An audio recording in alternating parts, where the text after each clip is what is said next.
ওদালগুৰিত সংঘটিত হৈছে এটা চাঞ্চল্যকৰ ঘটনা। বন্য হস্তীয়ে প্ৰাণ ল'লে এজন চাহ শ্ৰমিকৰ।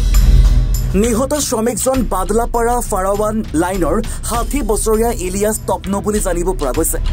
দেওবাৰে পুৱা নিজৰ ব্যক্তিগত কামৰ বাবে বামুণজুলিলৈ গৈ থকাৰ সময়তেই ৰাস্তাত আক্ৰমণ কৰে বন্য হস্তীয়ে। হাতীৰ আক্ৰমণত থিতাতে নিহত হয় লোকজনৰ।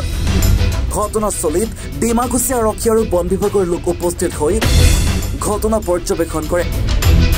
জানিব পৰা অনুসৰি ডিমাকুচিৰ বিভিন্ন প্ৰান্তত হাতী মানুহৰ সংঘাতে তীব্ৰ ৰূপ ধাৰণ কৰিছে। সমস্যা সমাধানত ব্যৰ্থ হৈ পৰিছে ব্যাগুম বন বিভাগ। চৰকাৰৰ লগতো আপত্তি আছে। এইখিনি মানে জাগাটো বৰ হাতীৰ কাৰণে বিশেষকৈ মানুহ অসুবিধা হৈ আছে। দিনে হওক ৰাতি হওক দুপৰে হওক দুখৰ খবৰ আমাৰ কাৰণে। কিন্তু আজিতো ঘটনা হৈয়ে গ'ল, প্ৰায় হৈ থাকে।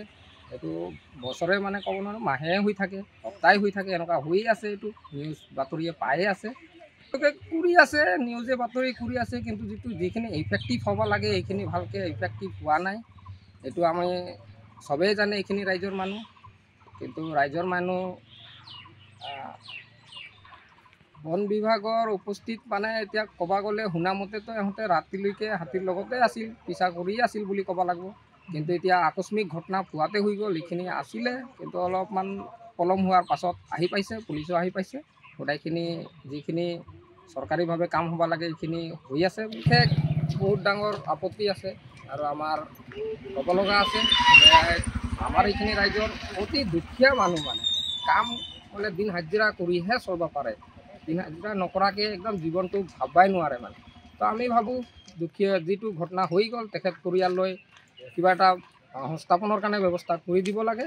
আৰু যিখিনি দায়িত্ব দিব লগা আছে এইটো অতি সোনকালে আমাৰ এইখিনি ৰাইজৰ MCLA আমাৰ সঞ্জীৱ তান্ত্ৰী ডাঙৰীয়া ছাৰে আছে, তেখেতেও যাতে অতি সোনকালে এইটো একশ্যনটো লওক, অতি সোনকালে এইখিনি জৰুৰী বস্তুটো।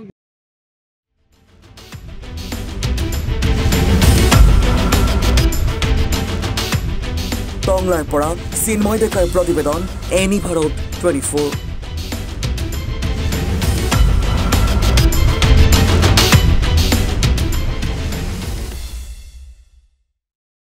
নমস্কাৰ, মই কমলিকা কাশ্যপ। প্ৰথমেই মই এনি ভাৰত 24ৰ প্ৰত্যেকগৰাকী কৰ্মকৰ্তালৈ শুভেচ্ছা জনাইছোঁ যে এনি ভাৰত 24 শীঘ্ৰেই ছেটেলাইট চেনেল হ'বলৈ গৈ আছে। আৰু তাৰ লগতে মই এইটোৱে জনাব বিচাৰিম যে এনি ভাৰত 24-এ আৰু আগবাঢ়ি যাওক, ভাল ভাল কাম কৰি যাওক আৰু সৎ পথত কাম কৰি যাওক। সেইটোৱে ধন্যবাদ দিব বিচাৰিম।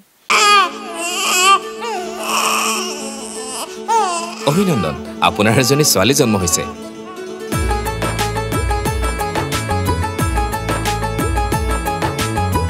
লাহি পাহি এজনী পৰি আহিলে ঘৰখন